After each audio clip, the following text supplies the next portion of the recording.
Hello JEE 2023 aspirants, now that your JEE mains is over, सबसे बड़ा dilemma है sir, अब हमारा टारगेट है जेई एडवांस। तो अब JEE advance, what should be your strategy for the next 45 odd days so that you can conquer the main exam, that is JEE advanced examination? And by no means it's an easy exam, it's a very difficult exam. We are not here to say easy at all, but उसको कैसे हम ढंग से तैयारी करें जिससे हमारी rank आए। So I bring you the 45 days roadmap for your JEE advanced, right? देखते हैं कैसे प्रिपेयर करा जाएगा और क्या कंक्लूजन्स हैं।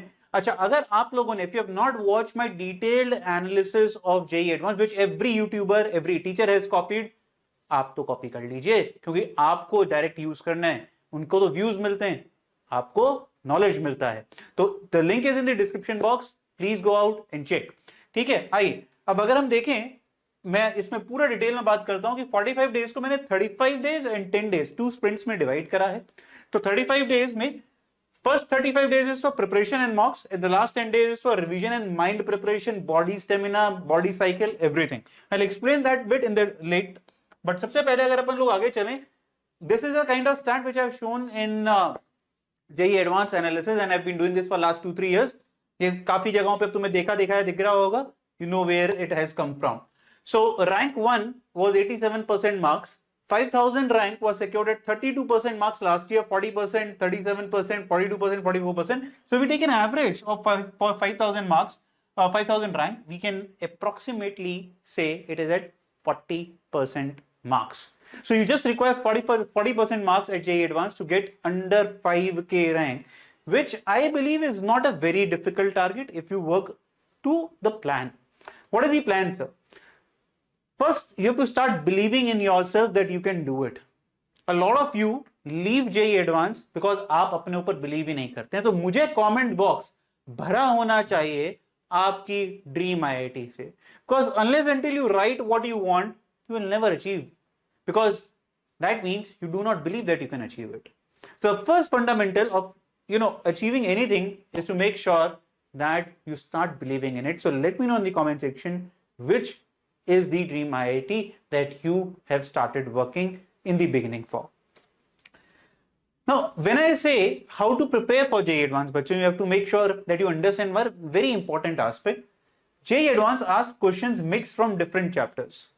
So whenever we give you analysis, it is chapter wise broken, right? But I myself, we actually started with giving all the analysis for all the exams. Now, we ourselves are telling you that for JEE Advanced, it does not work to that extent as it does for JEE Mains and other examinations. क्यों? क्योंकि JEE Advanced का एक question जो है बच्चों, वो multiple chapters से बनता है। एक चैप्टर के मल्टीपल कॉन्सेप्ट से नहीं, multiple concept from multiple chapters are involve. So sometimes it is very tricky to say कि हम सर एक चैप्टर ढंग से कर गए बट दूसरा चैप्टर छोड़ के चले जाएं क्या? इसका कोई भी सही जवाब आपको नहीं दे सकता है। So don't fall in that trap. So what you have to do is, while preparing per chapter will not produce result. That's the problem. So I've seen a lot of times even the teachers saying that यार 50% syllabus कर लो काम हो जाएगा।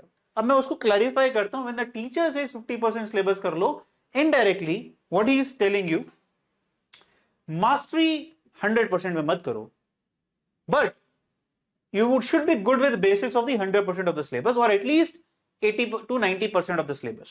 Because हो सकता है जो सवाल आपको यहां पर उस चैप्टर का दिख रहा है जो आपका बहुत स्ट्रांगली प्रिपेयर्ड है, उसके अंदर इंटरमीडिएट स्टेप पे एक कॉल हो रहा होगा उस कॉन्सेप्ट पे जो आपका चैप्टर प्रिपेयर्ड नहीं होगा।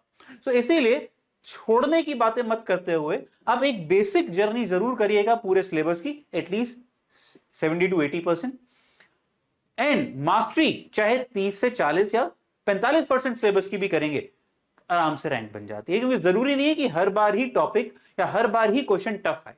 और कई की बार जब आप सिस्टमैटिक पढ़ाई करते हैं तो believe me, advance is more systematic than any of the other engineering entrance examinations. So for example, आप जो टिप्स ढूंढते हैं, ट्रिक्स ढूंढते हैं, स्टाइल्स ढूंढते हैं अलग अलग, एडवांस में उसकी कोई जरूरत नहीं होती है। एडवांस में वही हाई रैंक लेके आ पाता है जो सिस्टमैटिक तरीके से क्वेश्चंस को सॉल्व करता जाता है। Because for him the question becomes easier because he does not have to think of यार कौन सा ट्रिक था, क्या बताया था टीचर ने, because it is a systematic flow. So when you prepare in a systematic order, you will automatically be able to solve even the toughest of the JEE Advanced questions. That's the beauty of JEE Advanced. If you ask a good teacher who has taught for JEE Advanced, he will always tell you, forget about tips and tricks, just focus on basics, solve with what is required. You do not have to worry about this formula or that formula. The basic formula set, if you know that, you will be able to solve any JEE Advanced problem. And that is how top rankers are produced. Bind it. But an order is still necessary, right sir? Chapter wise तो आप करवाए बना कर रहे हैं, पर फिर भी एक ऑर्डर तो जरूरत है. बिल्कुल ऑर्डर की एक जरूरत है, करना भी ऑर्डर के, क्योंकि सारा सिलेबस तो एक साथ आप प्रिपेयर नहीं कर सकते हैं. तो सर कोई तो ऑर्डर दीजिए. आपने ये तो क्लियर कर दिया, mastery is not required, but we need to do some in order to cover the entire syllabus to some portions, so that अगर मिक्स कॉन्सेप्ट का क्वेश्चन आता है तो मैं उसको सॉल्व कर पाऊं. And I can tell you that even if you take any PYQ, ये पॉइंट प्रूव हो जाएगा, आपको घबराने की जरूरत नहीं पड़ेगी. Right. So okay, before I get into the order, 2022 में कुछ इस तरीके से स्टैट्स थे कि अगर मैं फिजिक्स की बात करता हूं, mechanics was 25%, electromagnetism was 33%, thermodynamics 11, modern physics 11, 17% was optics, miscellaneous topics was 2%. अगर हम मैथ्स की बात करते हैं, मैथ्स में कैलकुलस 25, अलजेब्रा 33. अगर देखा जाए ये दो यहां पर सबसे ज्यादा हैवी होते हैं. कोऑर्डिनेट 5 चैप्टर होते हैं पर 14% वेटेज होती है सिर्फ. ट्रिग्नोमेट्री में 2 से 3 टॉपिक्स होते हैं पर 17% वेटेज होती है. देखा जाए कोऑर्डिनेट से ज्यादा वेटेज ट्रिग्नोमेट्री की, पर ये सिर्फ 2022 की है, सो प्योर इसके ऊपर अंदाजा मत लगाइएगा. बट वेक्टर जो है 8.3% सिर्फ 2 चैप्टर पे, ये भी एक अच्छा लूपहोल है that you can crack. Now physical, inorganic, organic generally 33 रहती है. Sometimes we have seen that physical की वेटेज कई बार 40% तक चली जाती है. I have done this detailed analysis of last 10 years in my JEE Advanced most detailed analysis video. You guys can go and you can take the printout also, which is available on the video. Now coming to what are the chapters, what I have done is I have prioritized them according to the percentage of marks. A lot of times what you will do is you will see that number of questions के हिसाब से बात करी जाती है. I am giving you by percentage of marks because JEE Advanced में number of questions और marks अलग अलग हो सकते हैं. कोई क्वेश्चन 4 नंबर का होता है, कोई 3 नंबर का होता है. तो weightage of the chapter is decided by the marks that it has got, right, out of those 360 marks. Right. So priority 1, अच्छा ये जरूरी नहीं है कि मैंने हर बार वेटेज के हिसाब से डिसाइड करा. कई बार ऐसे भी डिसाइड करा है कि आपका week 1, week 2, week 3, that means I have decide 35 days का मेरा टारगेट था बच्चों. 5 वीक्स, 7 into 5 35, राइट. 5 वीक्स में अगर आप कोशिश करते हैं तो इनको कवर करने की इस तरीके से कोशिश कर सकते हैं. Plus I have also taken into some consideration कि प्रायोरिटी 1 और प्रायोरिटी 2 में हो सकता है कि ये वाला चैप्टर प्रायोरिटी 1 का हो according to the weightage, but I have put it down because वो सारे प्रायोरिटी 1 वाले एक साथ नहीं हो सकते हैं, या फिर उसकी पेयरिंग एक नीचे वाले चैप्टर के साथ बेटर होगी. But you are free to plan according to your own. Nobody can tell you that what order you should follow. We can just give you statistical data that what you should do and a suggestion from our side. For example, this is physics, thermodynamics, ray optics, electrostats, rotational motion, nuclear physics. Last 10 years 7% weightage, last 5 years 10% weightage. So you can also see कि किसकी weightage बढ़ रही है over a period of time, किसकी stable है, किसकी घट रही है, जो कि एडवांस कभी भी धोखा दे सकता है. मैं बार बार आपको रिपीट कर रहा हूं, any given day advance can ask questions from the topic which he has or they have never asked from, right. आपको देखने को मिलेगा जैसे कि देखो ये यहां पर 0% वेटेज थी इस पर्टिकुलर करंट इलेक्ट्रिसिटी की, एंड सडनली 9% वेटेज आ गई 2022 में. आज तक 3 लगातार साल में कोई ज्यादा वेटेज नहीं है. But this is what advance is famous for, tricking you. But if you will see the priority 1 and priority 2 में जनरली वो टॉपिक्स होते हैं जो कहीं ना कहीं कंसिस्टेंट होते हैं. जैसे यहां पर inconsistency I law of motion और इलेक्ट्रोमैग्नेटिक इंडक्शन में, पर जरूरी नहीं है कि ये 0% हो. इसके कॉन्सेप्ट्स किसी दूसरे टॉपिक में पूछे गए होंगे जो शायद मेजर क्वेश्चन किसी और टॉपिक का बन गया होगा. But you can decide week 1, week 2, week 3 and so on. मैंने परसेंटेज मार्क्स अलॉट कर दिया है. अगर आप लास्ट 5 इयर्स के ट्रेंड को देखते हैं तो priority 1 and priority 2 of physics, अगर ये आप 10 मेरे ख्याल से चैप्टर्स हैं, 2, 3 और ये 11 चैप्टर्स हैं टोटल मिला के, 67% marks you can covering these 11 topics only. So that is why you should start doing them in early phases. जरूरी नहीं है आप ये सारा अभी करें. तो मुझे पता है फॉर एग्जांपल कई बच्चे कहेंगे रोटेशनल मोशन, तो अगर आप प्रायोरिटी 1 देखते हैं बच्चों, इनमें बड़े इंडिपेंडेंट चैप्टर्स हैं. Thermodynamics you can do independent of ray optics, ray optics is independent of thermodynamics, electrostatics independent of the top 2, rotation छोड़ दीजिए अगर नहीं आता है। न्यूक्लियर फिजिक्स देखा है, मॉडर्न फिजिक्स का एक चैप्टर की बात कर रहा हूं। इसका दूसरा भाई मैंने कहीं नीचे डाला होगा एटॉमिक फिजिक्स, जो कि प्रायोरिटी 3 में वेटेज कम है, पर आप करना चाहें तो इन दोनों को क्लब कर लीजिए, ठीक है। बट अगर थोड़ा सा अलग अलग भी इसलिए करें जिससे बोरियत ना हो। Why I have separated them in a way is because ये क्या बन गया, ये बहुत बड़े बड़े बल्की चैप्टर्स हैं। So this acts as a padding which will help you cover these topics in week 1 syllabus, and it is not necessary that you will have to cover all the 5 chapters. I am mostly sure that people will not prepared well will like to skip rotational motion, so you can skip, but you have to know that when you are skipping something, what is the weightage that you are skipping about, right? तो ये बस याद करना है, घबराने की जरूरत नहीं है। इसका पीडीएफ प्रिंटेबल फॉर्मेट में आपके लिए डिस्क्रिप्शन बॉक्स में अवेलेबल है। इसी तरीके से प्रायोरिटी 4 भी है और प्रायोरिटी 5 भी है। Similarly we have done for chemistry also. Chemistry में भी अगर आप प्रायोरिटी 1 देखते हैं तो 5 चैप्टर्स डाले गए हैं। इनऑर्गेनिक, ऑर्गेनिक आ गया, फिजिकल या आप मूल कॉन्सेप्ट जो भी आप कहें, बॉन्डिंग, इनऑर्गेनिक, हाइड्रोकार्बन, तो एक मिक्स सी वेटेज है फिजिकल, इनऑर्गेनिक, ऑर्गेनिक इसके लिए। और अगर आप यहां पर भी प्रायोरिटी 1 और प्रायोरिटी 2 को कवर करते हैं, it comprise of 50% of the paper of the exam, which I again से 5 chapters and 11 chapters comprised again of 50% of the paper। जहां की हम अगर केमिस्ट्री में बात करते हैं, there are 30 or 28 plus chapters in chemistry which you have to do, but this will give you an idea in what order and what if I have to, आप ये strategy follow नहीं करना चाहते मत करिए, but this gives you idea कि मेरे को कौन से chapters को किस के chapter के साथ cover up करना चाहिए initial days में to get more marks at the advanced examination, right? Priority 3, priority 4, priority 5, mathematics priority 1, priority 2, priority 3। Mathematics की अगर मैं बात करता हूं, एओडी यार कोई छोड़ नहीं सकते, पर एओडी में प्रॉब्लम क्या है, इसमें प्रीरिक्विजिट है कि आपको फंक्शंस आना चाहिए। यहां पर अब बहुत बड़ी प्रॉब्लम यहां पर आती है कि मैं फंक्शंस को प्रायोरिटी 3 में डाला है। Now let us understand this also. बहुत सारे विद्वान बच्चे होते हैं जो बोलेंगे सर ये कैसी बेवकूफी वाली बात कर दी आपने, एप्लीकेशन ऑफ डेरिवेटिव्स तो बाद में करेंगे, पहले फंक्शंस करेंगे। बिल्कुल उचित बात है आपकी। तो अगर आपको पता है कि कोई चैप्टर के लिए एक कोई चैप्टर प्री रिक्विजिट है, फॉर एग्जाम्पल फंक्शंस मान लीजिए, तो आप फंक्शंस का बेसिक रिवाइज कर लीजिए। आप उसके डेप्थ में सिर्फ फंक्शंस के जो डेप्थ वाले क्वेश्चंस होते हैं उसको मत करिए, अभी वो टाइम आप इन चैप्टर्स को दीजिए। This is how you should plan. Every chapter could have a pre requisite, I understand, and this could happen in physics, this could happen in chemistry and this could happen in maths. तो आप prerequisite के chapter को basic level पे revise करिए और जो major focus, major time देना है वो इन चैप्टर। अब एप्लीकेशन ऑफ डेरिवेटिव की अगर मैं बात करता हूं, मेरे ख्याल से ना फिजिक्स में ना केमिस्ट्री में ऐसा होगा जहां पर एक चैप्टर में पूरी कैलकुलस इन्वॉल्व कर दी जाती है। तो अगर आप एक एप्लीकेशन ऑफ डेरिवेटिव का क्वेश्चन उठाएंगे, will be surprise that it will ask you entire calculus. उसमें हो सकता है डेफिनेट भी यूज हो रहा होगा, उसमें मैट्रिसेस डिटरमिनेंट भी यूज हो रहा होगा, उसमें आपका डिफरेंशियल इक्वेशन भी यूज हो सकता है। अगर वो चाहे तो उसमें आपके साथ कुछ ना कुछ और जंबल अप करके फंक्शंस का एक बहुत प्यारा सा इनिशियल स्टेप डाल सकता है। So AOD when you are doing, ये प्रायोरिटी 1 डाला है, but you have to make sure you do it maybe at the end, ठीक है। बट कब, जब आपका कैलकुलस हो। बट प्रायोरिटी 1 क्यों है वो समझिए, क्योंकि यहां पर इसकी वेटेज काफी अच्छी खासी है, काफी अच्छी खासी, ठीक है। Definite integration, complex number, vector 3D, matrices. Matrices का दूसरा हिस्सा डिटरमिनेंट नीचे डाल दी, ज्यादा वेटेज डिटरमिनेंट की होती नहीं है। Again I will not waste your time here, तो आप आके यहां पर आराम से इसको डाउनलोड करके देख सकते हैं। Now what to solve to get the respectable rank. Rank लाने के लिए सर सॉल्व क्या करेंगे, तो ऑर्डर हुआ। अब देखिए 45 डेज है, you can't solve much, obvious ही बात है। तो हम करें तो करें क्या सर। सबसे अच्छा रिसोर्स एडवांस के लिए होता है क्या, cover entire basics with some good questions, ठीक है।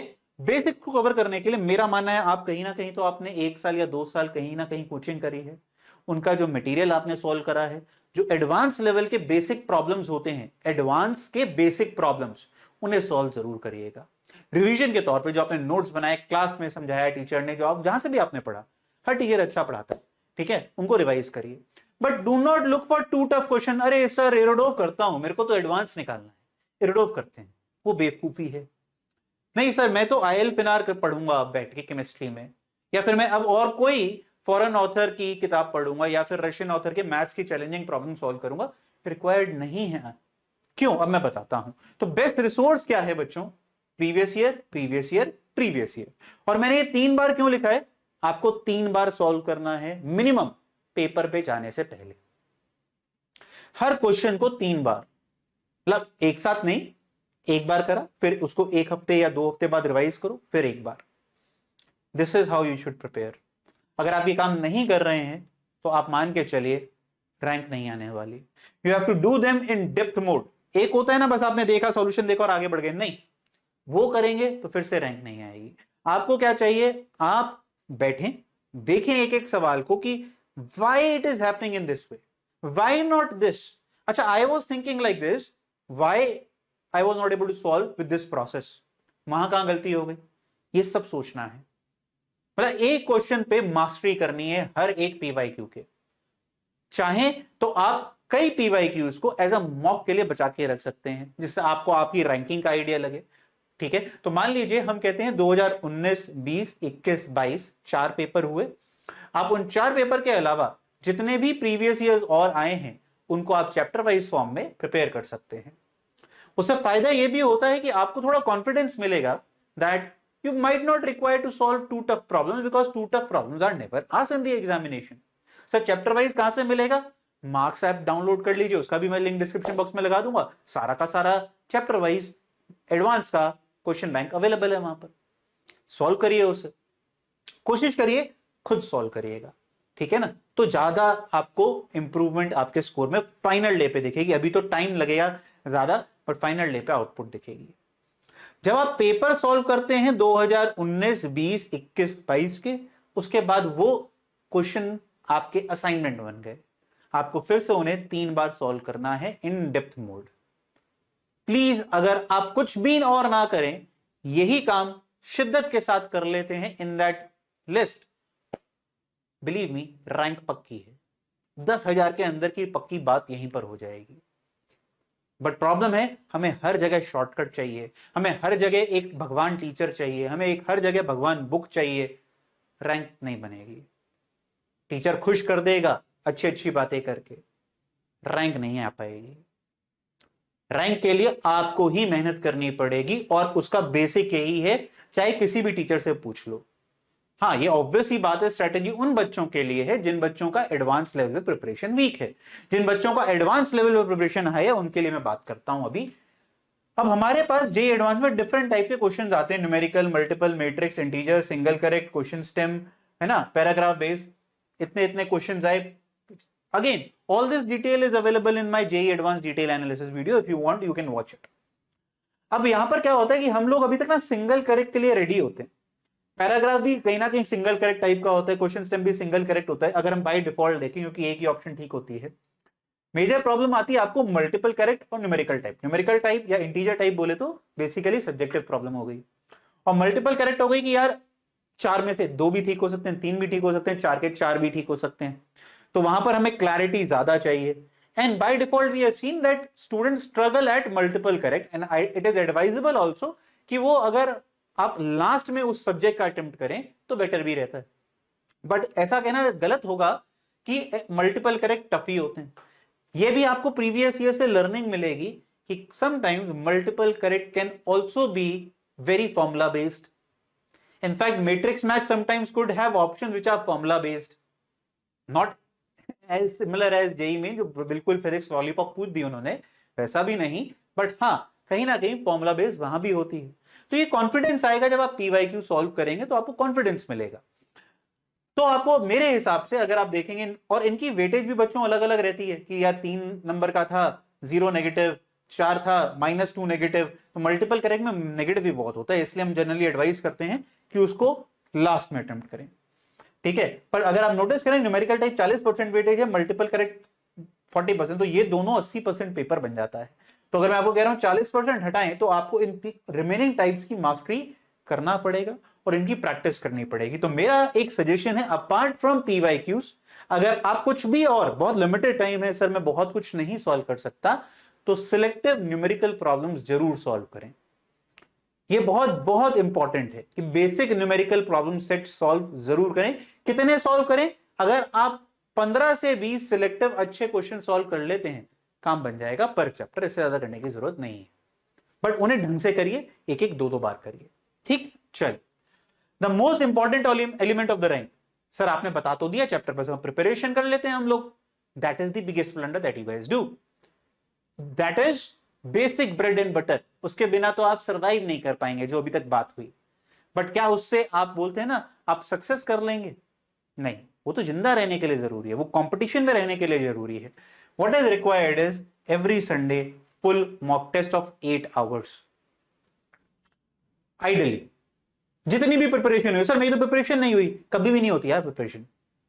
आपकी प्रिपरेशन चलो अभी बहुत ही वीक है, अभी नहीं हो रही, तो 3-3 घंटे के एग्जाम 2 दिन में स्प्लिट कर दो, ये करना पड़ेगा।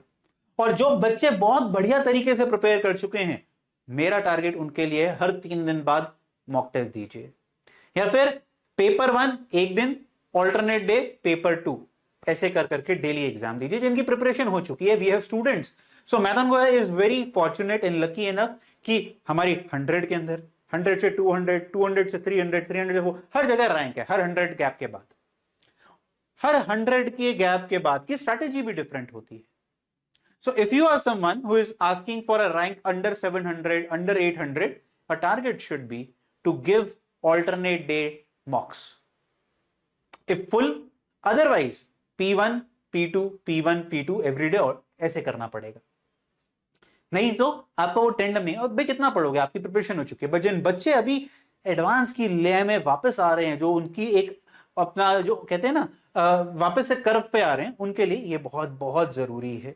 ठीक है, do not check scores, check your time management and ability to find easy questions which you could solve. देखो इजी जो है बच्चों हमेशा सब्जेक्टिव टर्म होता है। मेरे लिए आसान आपके लिए हो सकता है tough, and vice versa, because I might be better prepared at that particular set of chapters. So figure out कि आप आसान क्वेश्चंस ढूंढ पाते हैं एडवांस के एग्जाम में, क्योंकि याद क्या रखना है, हमें सिर्फ 40% मार्क्स चाहिए 5000 रैंक लाने के लिए, which is not a very big job. That is what you have to start believing in yourself. तो प्लीज एवरी संडे मॉक जरूर देना है। यह हुई मेरी 35 दिन की स्ट्रेटेजी। लास्ट 7 दिन हर बच्चे को कैसा भी प्रिपरेशन हुआ हो, अपने आप को झोंकना है। कई बच्चे और कई आगे टीचर्स भी यहां पर मेरे से डिसएग्री करेंगे, क्योंकि हर बंदे की स्ट्रेटेजी अलग अलग होती है, इसमें डिसएग्री करने की कोई बात नहीं है। बट मैं ये कहूंगा कि आपको लास्ट 10 डेज में या लास्ट 7 डेज, या आप चाहें तो इस बार को थोड़ा पहले इधर ले आइए, 3 मॉक्स at exact timings of the JEE Advanced to adjust your body cycle, stamina and filtration process. Alternate day 8-8 घंटे की ड्रिल मारनी है, क्योंकि प्रिपरेशन हो गई यार, कितनी प्रिपरेशन करोगे। एडवांस में जो हम एग्जाम में रैंक लूज आउट करके आते हैं, that is majorly because of are these 3 problems. Body cycle ठीक नहीं होता, स्टेमिना नहीं होता है, और हम आसान क्वेश्चंस को पकड़ नहीं पाते हैं, because we fall in the trap of difficult questions. And that is what I want कि आप उसके लिए रेडी हो। और दूसरा जो यहां पर सबसे बड़ा एक यहां पर आपका जो पर्पस सॉल्व होता है इतना एग्जाम्स देने के बाद, एंजाइटी खत्म हो जाती है। Because if you are prepared, मी लास्ट के 10 दिन में 3 बार सर मॉक दे दिया 8-8 घंटे के लगातार बैठ बैठ के, तो एक जो एंजाइटी थी, अरे सर 8 घंटे कैसे सर्वाइव करूंगा एग्जाम पेपर में, you are already done with that, you are over with that. तो वो एंजाइटी जो एक होती है ना, बॉडी की एंजाइटी भी होती है, 8 घंटे सोचते दिमाग में, 9 घंटे उसका पेपर है सर, अरे नहीं, वो खत्म हो गया। That is what I want each and every one of you to do. So this is my 45 days roadmap. ठीक है, प्लीज कमेंट करके बताइएगा आपको और क्या क्या दिक्कतें हैं इस पर्टिकुलर टारगेट के अंदर जो हम आपके लिए रिजॉल्व कर सकते हैं। Please do help yourself by writing in the comment section so that we guys can come back to you. और एक चीज करनी है बस, कौन सी? Start believing that you can do it. If you believe it then only it is possible. मेरे बोलने से, किसी के बोलने से हो सकता है, हो जाएगा, आसान है, टफ है, नहीं होगा। You have to believe it, easy और tough, I am going to do it. Are you ready? Paper फोड़ना है।